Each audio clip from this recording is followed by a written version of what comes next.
Well, if anyone's out there, I've started just a little early, so I'm going to leave my banner up for a moment as I find the video on Facebook as well.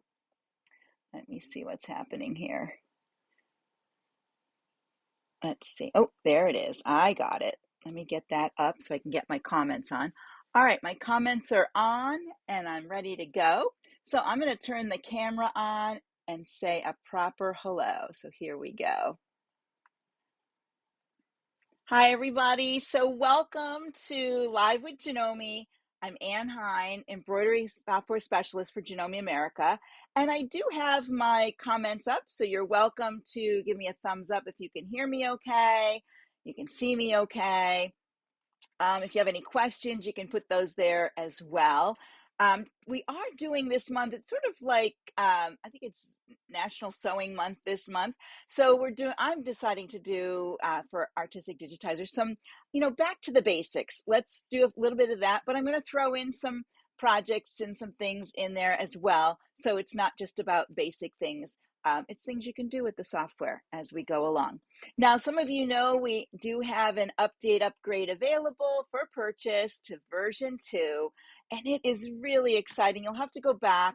You can find my videos on the Janome YouTube channel that I've done, even on the Janome Canada page. I think they've linked my one of my videos up there as well. I really love the new version. It has some very exciting features. And I know Janome USA is running a special on that for those that have 1.7 full version. You can upgrade to the V2 for special pricing.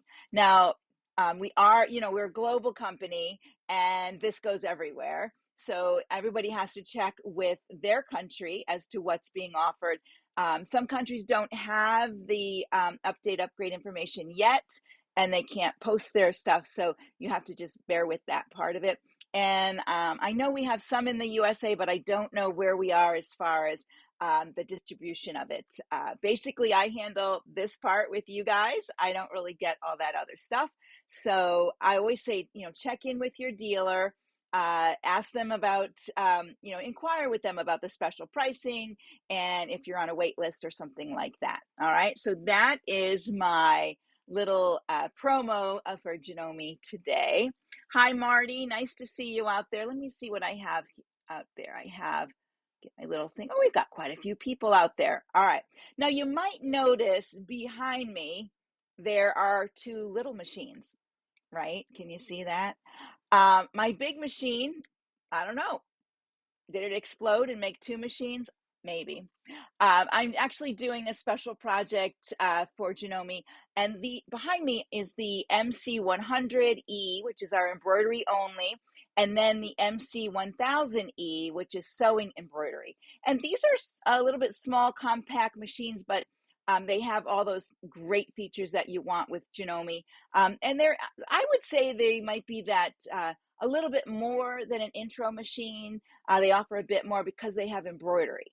And I love them. They're a 7mm machine and they sew beautifully. It reminds me a bit of my my Memorycraft 9000. That's the first machine I had. It has the arm that goes off the back for that linear motion. That was what Janome started with, I believe, when they first brought out their embroidery machines. So those are what's behind me. Now I do have my camera up so I'm going to show you what it looks like here where I've moved my other um,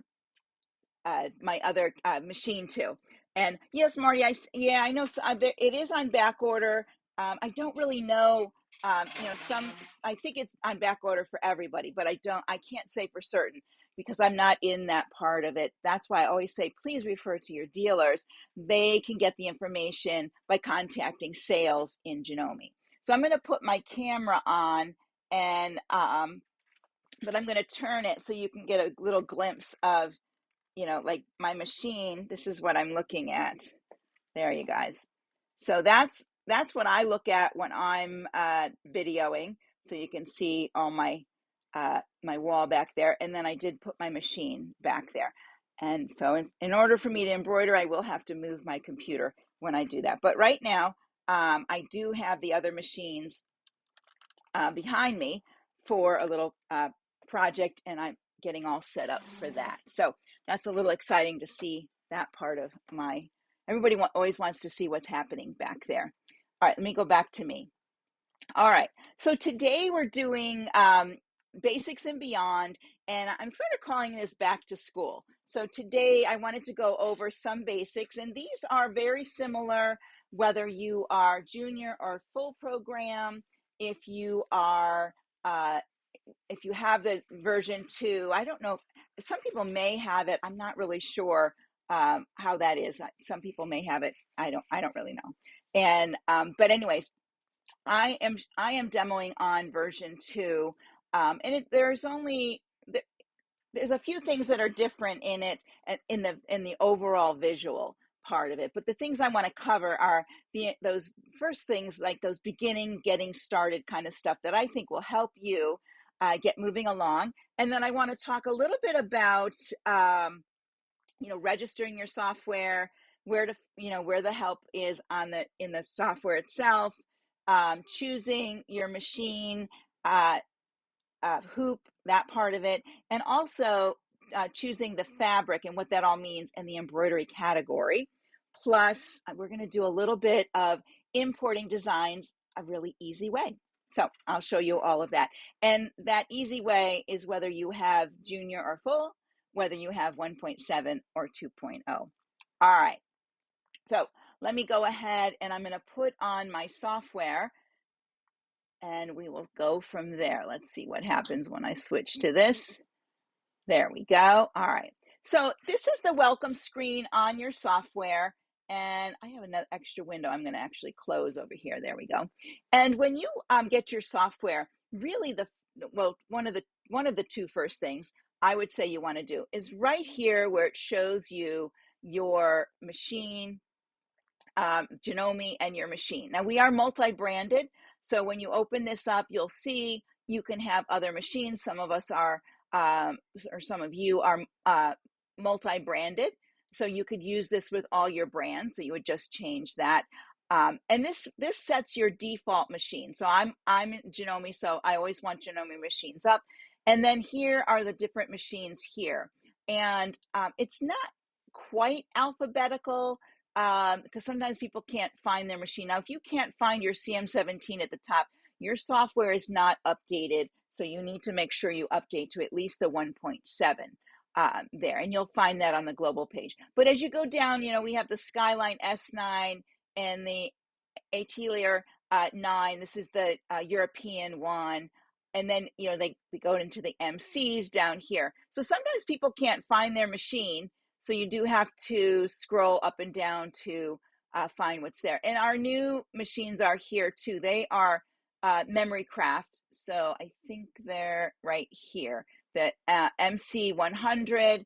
And this is the hoop that comes with it. It's a 5.5 by 5.5 hoop. And then there are other hoops available. And the same thing for the 1000. That one has the same hoops available as well. I think they come preloaded with one hoop, and those others are additional. But anyways, let's go back, because I do like mine set at the 17 up here. And once I do that, I can click on the X, and every time I open it, it will open. I like the largest hoop. When I open a new page, like if I go up here and I open a new page, there it is. There's my hoop. There's my machine at the top. I'm already set to go. Let's go back over here. When I'm on this part, if I wanted to change to another hoop, I go right up here to my CM17 and I click on the drop down and it says change. Now it doesn't give me any other options right now because there's nothing in my hoop. And that's one thing about the software. If you don't see something when you do a left or right click, it's because there's something on the page you haven't selected or you don't have the right thing on the page. So I'm going to click on change. We get that window where I can choose a different hoop. I can choose a different brand. I can choose a different machine if I want to. Okay. The other thing is if you turned on this one here, and it's on now because I chose the hoop from up on the top here, it puts the hoop icon over here. Now, you don't want to click on the plus. The plus will add a hoop. plus means add. If I clicked on the hoop icon instead of up there, let's do this. We'll go to select. If I came over here, nothing wrong with that. I would get this icon. I'd have to click in here to the hoop, and it would open up my window for me, possibly. There we go. Double click on that. It would open this window up. If I clicked on the plus, it's going to give me the window down here of adding a hoop, and say I said, oh, I want this hoop. Now I'm going to have two hoops. I'm going to scroll out so you can see. I have two hoops on my screen, and this is very confusing. This is for multi-hooping. All right. So I want to make sure when you're, and you can hover over here and delete a hoop. Whether you use the icon here and you double click over here, make sure you click on the icon, not the plus. Plus means add. Just remember that. Plus means add. That's why I go right up here to my CM17. I click change. It just gives me the options of hoops. I don't have to worry about adding a hoop. It just gives me the options, and makes it easy for me.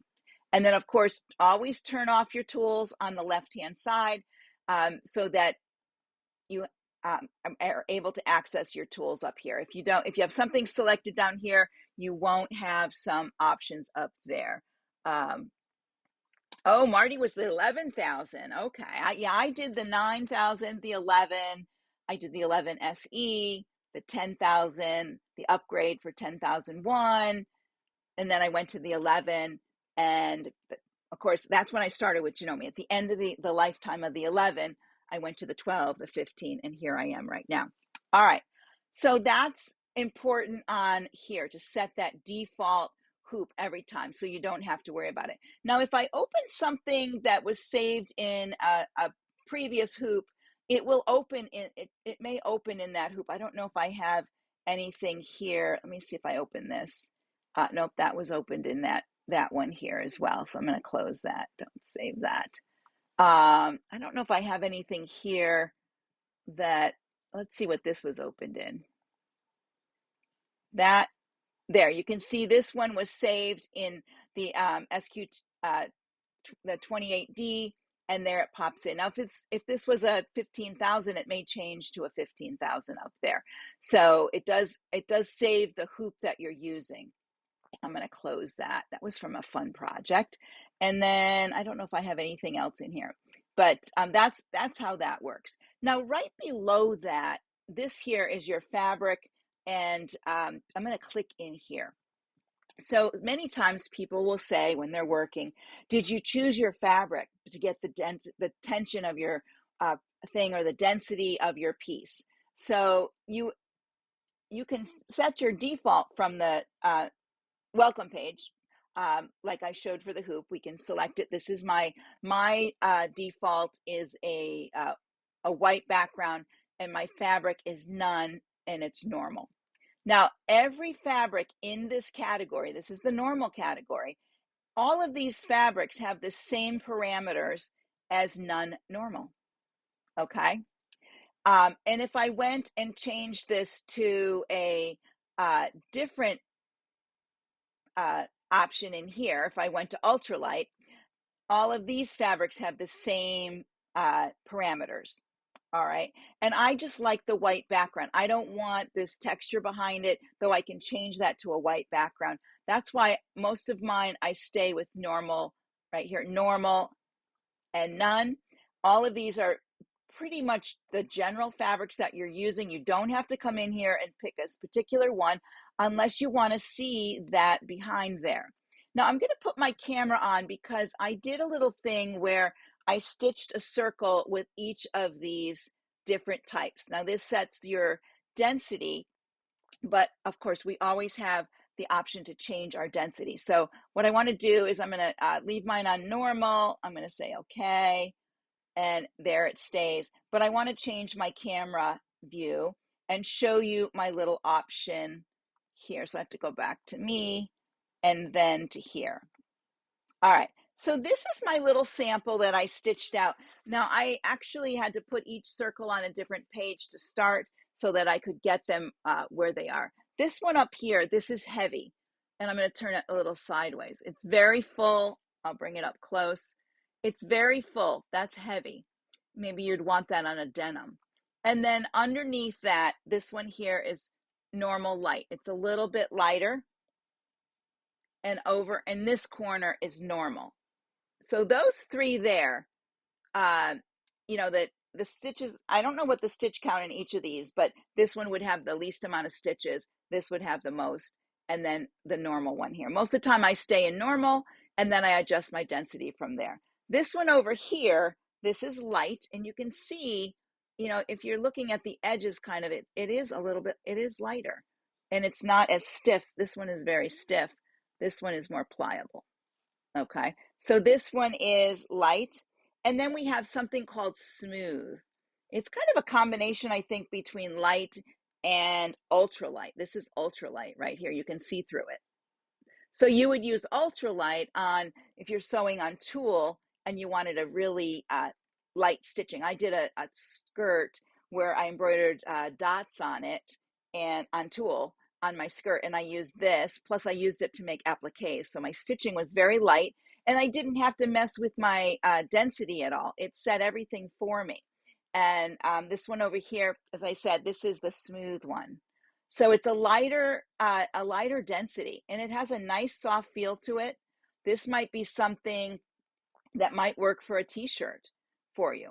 So you might have to try, you know, stitch these out on separate, you have to make them on a separate page, and then you can copy them over to the page you're working on.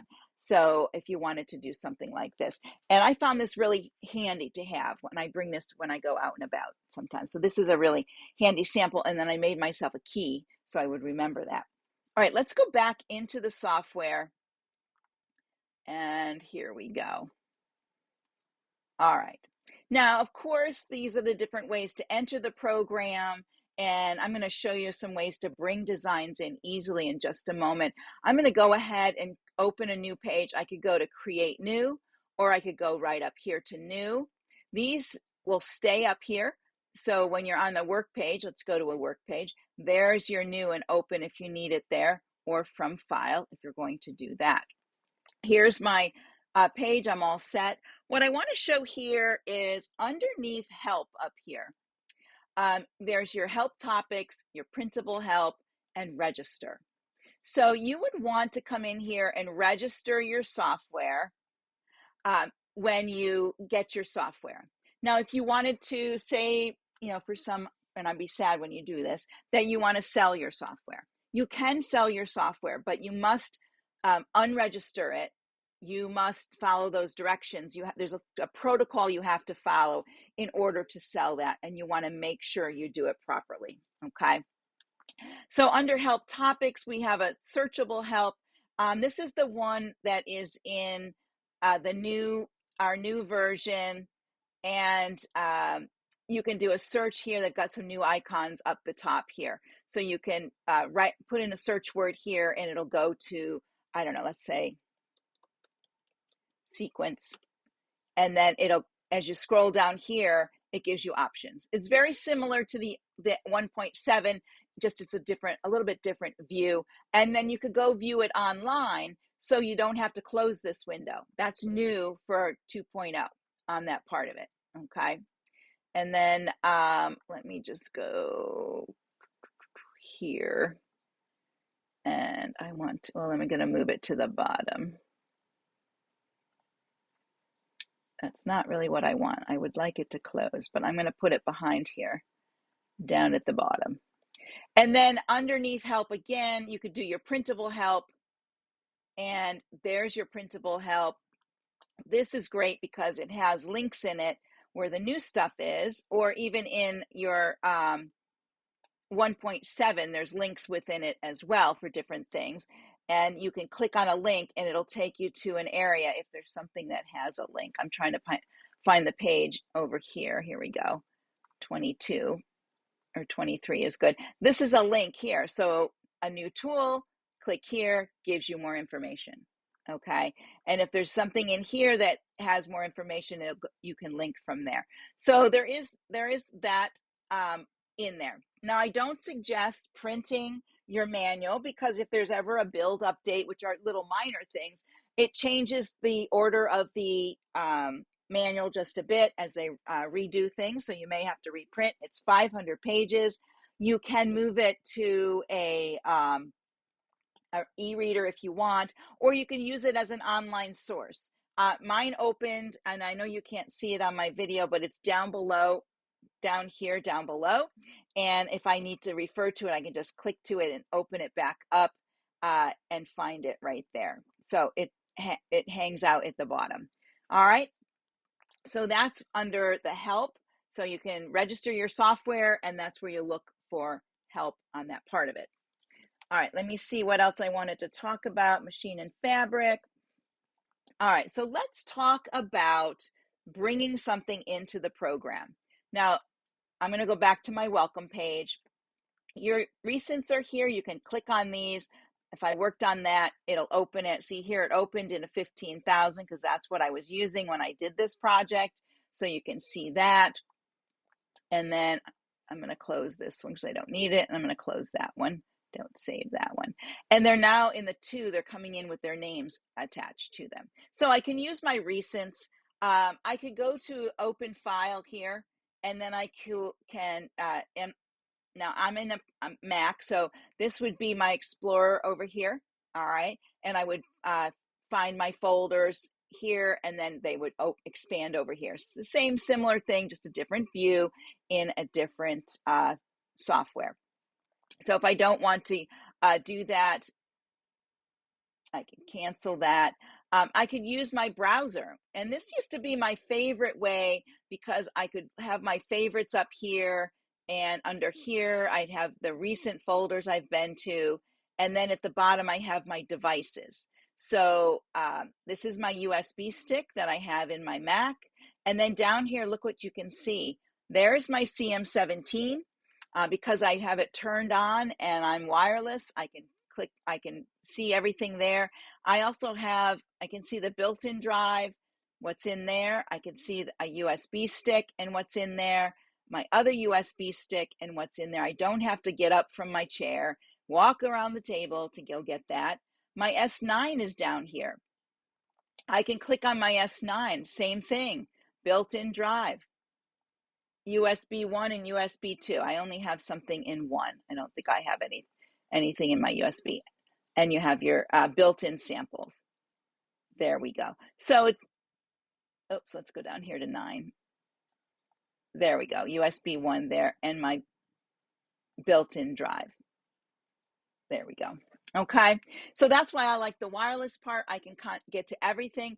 If you had, you know, in my Mac, I have a USB like hub that I can have 4 or 5 USB sticks in. I can have those all plugged in and still see them over here. So the samples up here, let me go back to this. These samples here, these are typically in your C drive. Okay, so and I'm on my Mac, so they're in users under, I think they're under admin, and they're somewhere in here. On my PC, I've moved them out of the C drive, but if you go to C drive, users, your name, you'll find it there. And in the manual, it does show you that as well. Okay. Al, I see that was that question on that part of it. So you'll be able to find out. Those are all the designs that come packed with your machine. They look like this. There's some AccuFill stippling, some paint stitch samples, some cutting samples, and then all of these designs here. I'll make them smaller. There's a whole bunch of designs here like that you can download. All right, and they do come on your C drive. And when you're loading your software, they usually load in with your software. Okay. Hopefully that will help. If you have questions on that, you can post it to our Janome Artistic Digitizer Facebook page, and we can give you the exact place where those go to. Be a little bit easier that way. All right, so I wanted to show you an easier way to bring things into your program. Now, I am going to go up here and I'm going to open a new page because that's where I'm going to work today. And I'm just going to put this, I don't know why, for some reason, this window likes to stay up here. So I'm just going to put it behind down here out of the way.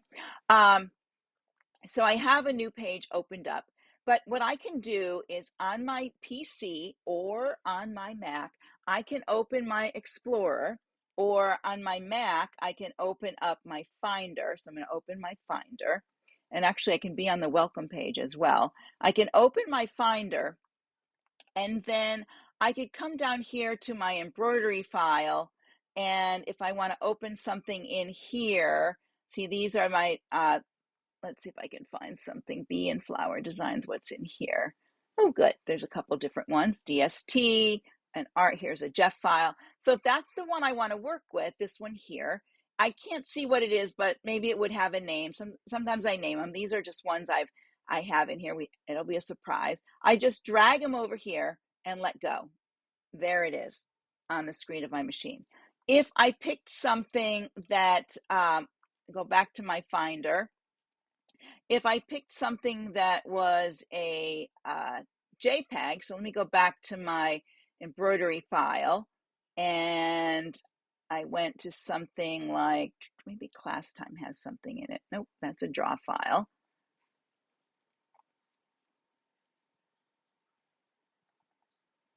Those are designs. I don't know. I had these all set up.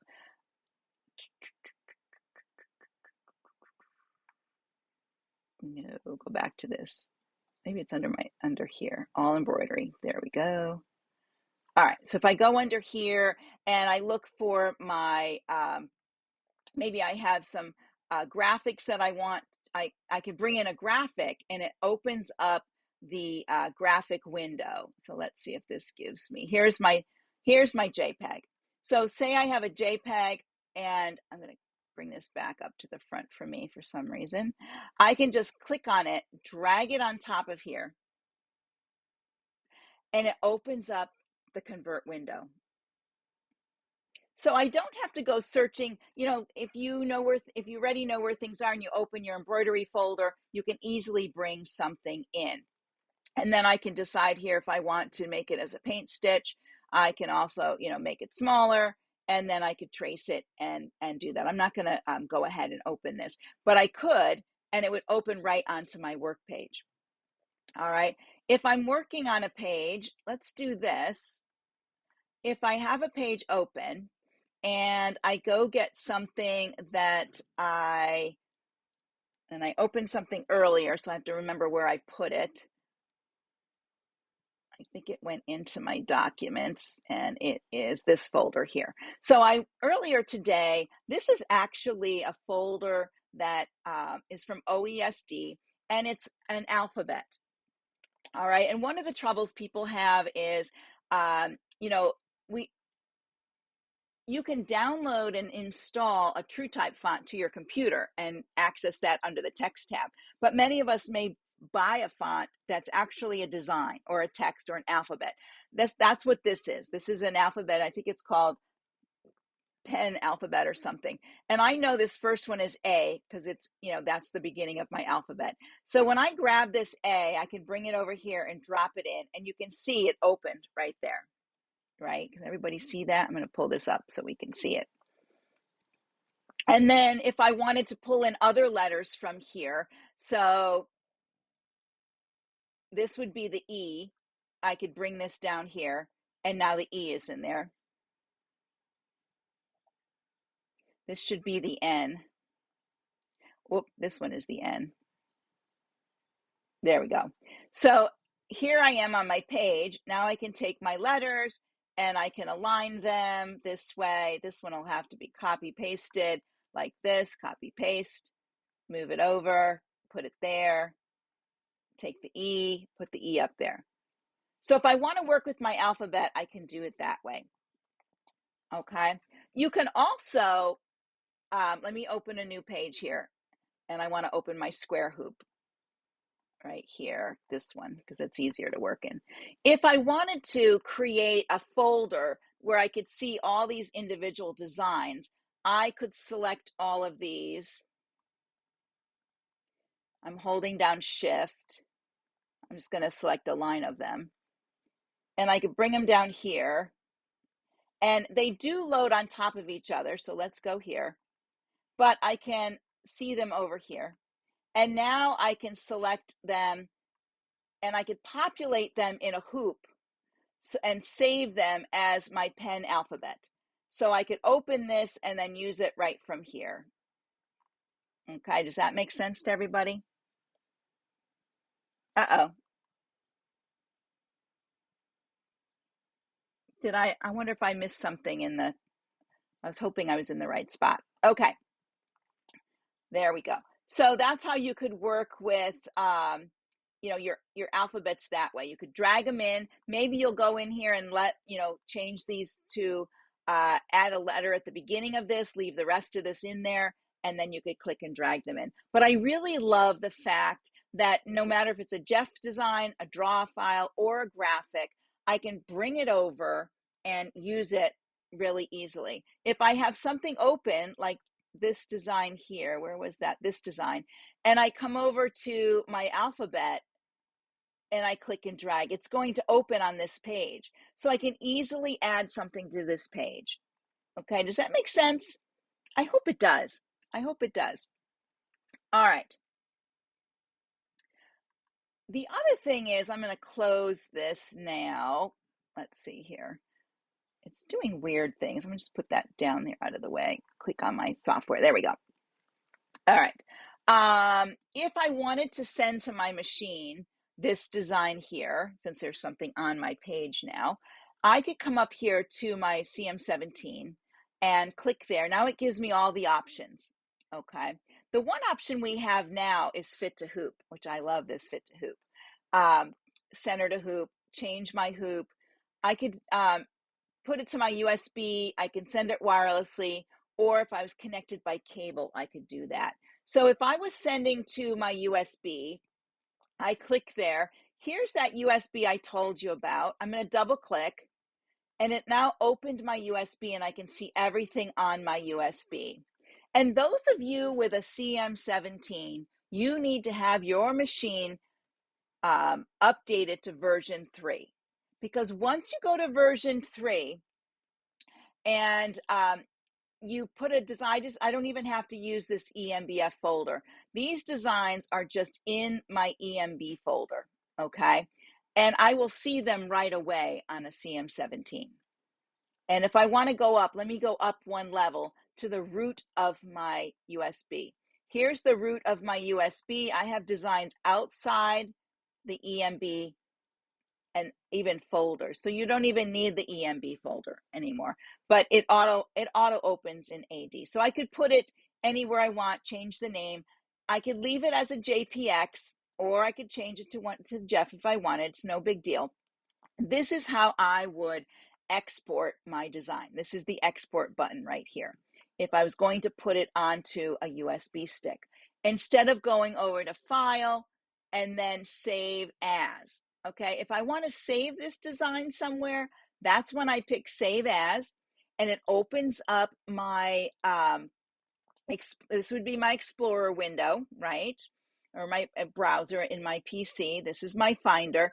And then I would save it in one of my folders here. I do see my USB stick. I could put it there.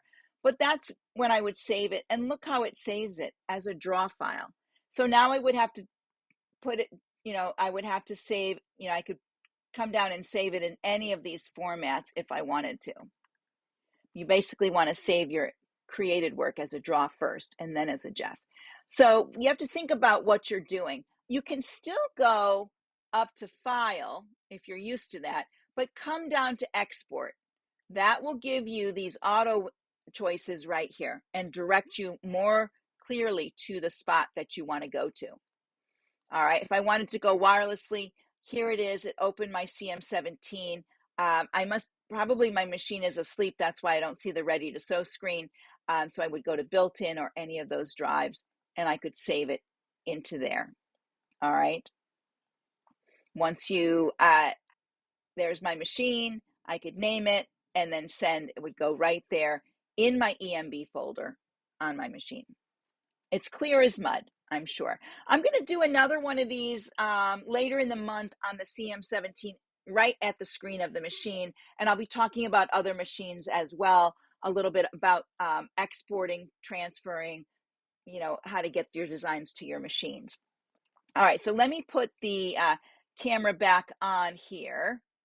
Here we go. I'm gonna put the camera on here. I'm gonna run over just a little bit because I said I would do a little project today, and I want to throw in something kind of quick. And I'll come back to it in another one where I cover it a little more clearly. And I've covered this topic a lot. People were asking about applique and patches, and they're very, very similar. So I'm going to go back to the software, and I'm going to show you quickly a applique. So let me get here, and I'm going to just go to a new empty page. Let's go to a new empty page. All right.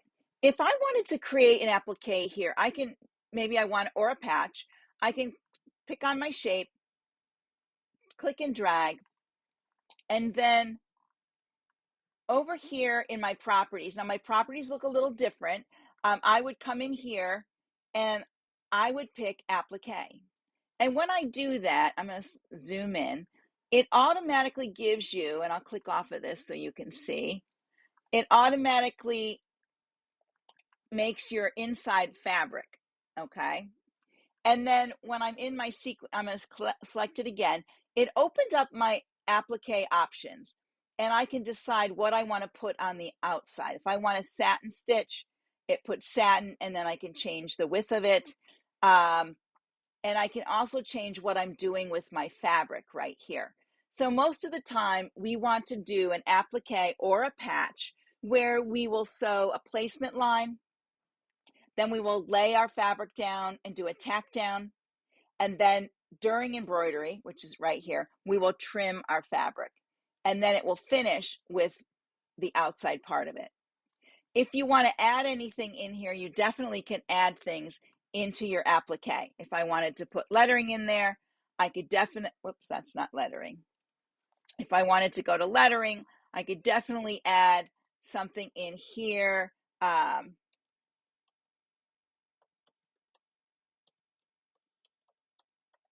Like that, and I'm actually going to make this, I'm going to select it and just make it a little smaller to fit in here.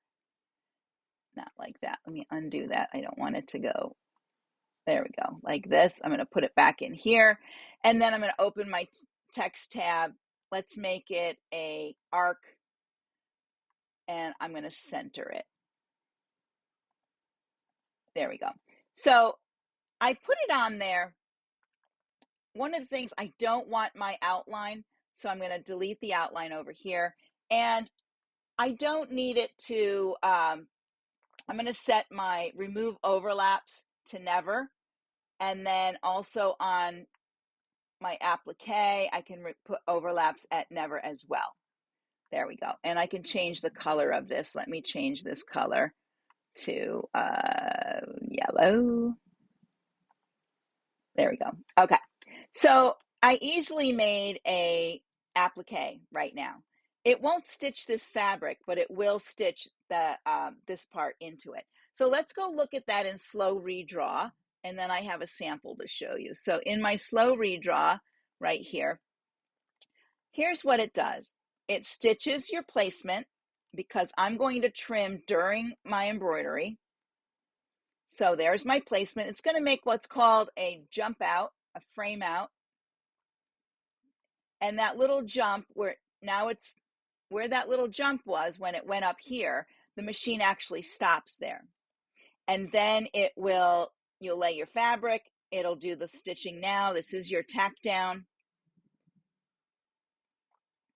And you can change your tack down to be a zigzag or anything that you like on there. And then once your tack down is done, it will do your embroidery on the outside. And I might have set it at 2 passes. So now it's going to do the satin stitch, then it'll come up here and it'll do my embroidery. All right, so let me just show you, and this looks much like a patch, right? I'm going to use my camera, and let me get back to my camera here, back to me, and then to my camera. So I want to show you right here. If you were making a patch. This is Badge Master right here. So what you would do is it would stitch your, and I used to have one with the placement line, but I took it away. It would stitch a placement line. I would lay down my vinyl. It's going to attach my vinyl, do all the stitching, and then I'll put something on the back, whether it's the my felt, or maybe I'll put one of that material where this is an iron-on, so I could stick it onto something. And then I would trim my vinyl, and then it would do this final stitching right here. And then I would pull it out of it pulls out right here. You'd pull it out. You could do it on a wash away like this. And I would cut this close and then just wet my finger or wet a cloth and clean that away.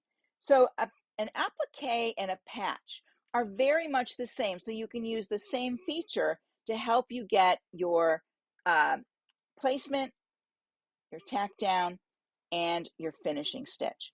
And basically for a patch, you can create those yourself using a shape or an auto border or drawing around the item. Maybe you're making a applique out of an embroidery design like this one here. This is a design that's in our machine. I use the auto border function to create the outline portion of this. So I had a placement line for my fabric. I copy pasted it and did another line for my tack down so I could then trim. And then my third one I copied again and did the satin stitch and then added that at the bottom in there. Okay, and then you could see I do add a piece on the back for some of my badges that I make. I think I have another one of that somewhere. Okay, so that just gives you an idea of, when you're going to make, here's another one. Did I cover it? Yeah, I covered that one in the back. Here's one that I didn't put any satin stitch around. I just raw edge cut around it, but I have it covered in the back. This one, if I wanted to, I could use the satin stitch on my sewing machine, and I could satin stitch around this onto something if I didn't want to do an actual whole patch. Okay. And then these are the same over here. I think that's the same. Okay. All right, let me go back to the camera and oh, I'm sorry. I did say that wrong. Hang on a second. Let me go back. Let me get to my camera here. Where the heck is that? There we are. It is 2.0. I'm sorry. Thank you, Janie. Thank you for telling me that. Yeah, I said it's actually your CM17 should be version 2. There we go, not 3. I'm sorry. I got carried away with my numbers. But yeah, version 2 for your CM17, I found very exciting because they did finally change what you can see on the screen of your window when you're bringing something over to your machine. So now you will see you'll see your actual designs on the first screen instead of having to. Typically, we see an EMB folder. We open our USB stick and we'll see an EMBF, and everyone wants to touch that EMBF, and I say no, because probably you didn't put it in there, so don't touch it. Use your page turn. On a CM17 that's been moved up to a V2, then you'll see your EMBF, but you'll see designs right there. And there you might see a couple from your SQ28, and maybe you'll see them from the RE46. So they're not separated by size by page anymore. Thank you for that on that. Okay. All right, everyone. If you have further questions, let me know. I'll probably do an applique or a patch project over the month or even into October so that you can see how that all works a little bit more quickly. I just want to make sure I cover some of the beginning stuff there. If you have questions on any beginning stuff or where to start or how to get started or something that you don't see, you may have noticed when I made my shape, it's actually colored and not white. I can show you how to do that too. That will probably be coming up in another basic on setting your colors on there. All right, everyone, have a great day. Have a good rest of the week because we are at Thursday. This is a weird week with having Monday off. And I'll see you again next week, same time, same place. Have a good one. Thank you, everyone.